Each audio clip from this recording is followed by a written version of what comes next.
Hackathon, c'est la contraction de marathon et de hack.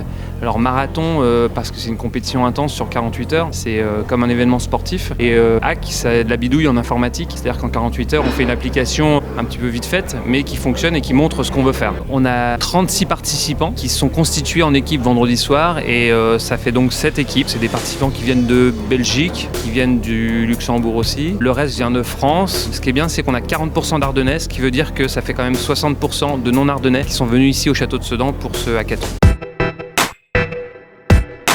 Nous sommes une équipe de 5, 3 développeurs, un chargé de communication et une graphiste. Notre projet, c'est le QR Tourisme. C'est un site web dédié pour la ville de Sedan. Nous allons installer des QR codes dans la ville et ainsi les passagers pourront flasher grâce à leur smartphone, atterrir sur une question ludique qui leur apprendront des informations sur la ville, sur les monuments et ainsi obtenir des réductions dans les restaurants, dans les lieux culturels.